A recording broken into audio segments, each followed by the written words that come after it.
charges being considered are harboring illegal use of narcotics and forcing, inducing other people into illegal use of narcotics. If charged, those held responsible could end up serving between 1 and 15 years in prison. Drug users will be fined VND 500,000 to VND $1,022 to $44.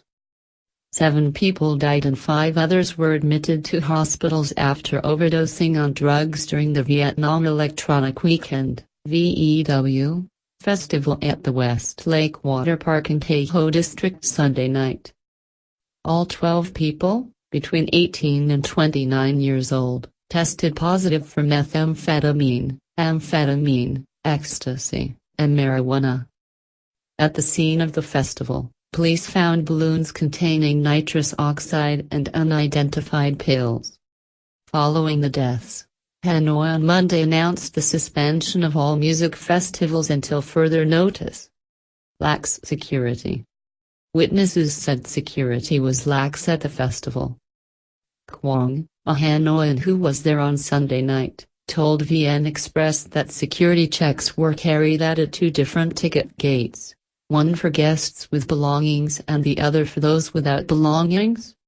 When he passed through the without belongings gate, security guards simply asked him if he was carrying any drugs or medicine or lighter with him. A simple no sufficed, and no physical check ensued. Insufficient space at the venue was also something Kwong noticed. The main stage and 2 auxiliary stages were surrounded with curtains and covered with a roof, with thousands of people present. It was really stuffy, Kwong recalled. It was only when someone actually fainted that the curtains were raised, and we all got to breathe a little bit easier. Other witnesses said that balloons filled with nitrous oxide were sold publicly at the venue. Nitrous oxide, commonly known as the laughing gas, has an euphoric effect on the nervous system when inhaled. One balloon costs VND 200,000, around $9, but they were mostly sold in pairs, said one unnamed witness. Done our part.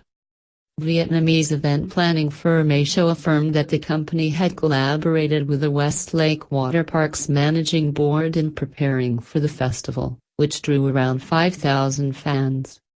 We informed relevant authorities before organizing the event, Tay Sun, CEO of ASHO, said Tuesday.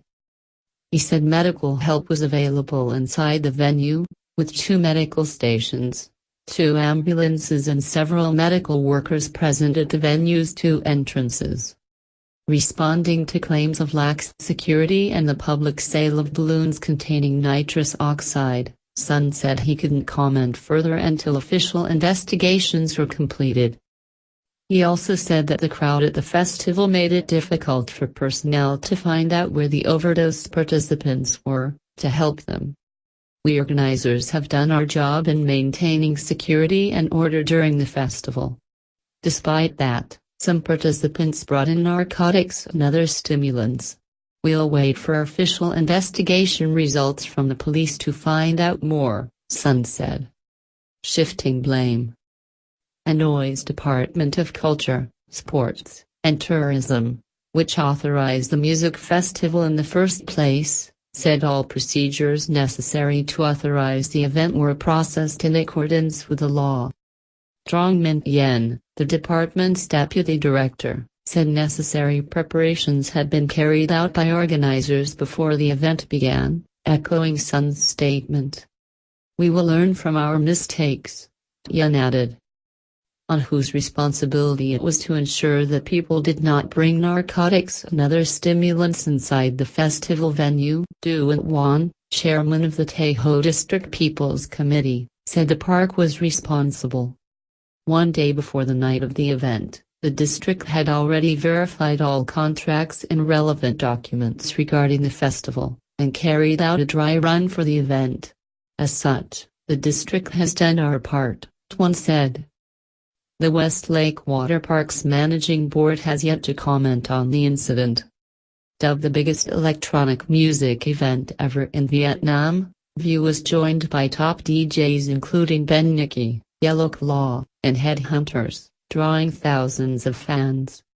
The Hanoi incident is almost unprecedented in Vietnam, although drug overdose had been a threat at music festivals around the world. Last Saturday, a 23-year-old man and a 21-year-old woman died after collapsing of suspected drug overdose at the DEFCON.1 festival in Sydney. Another 13 participants were hospitalized while about 700 sought assistance on site, Reuters reported. In 2013 and 2015, 2 men in their 20s died while attending this annual festival, both of suspected drug overdose. The video is sponsored by cntronic.com.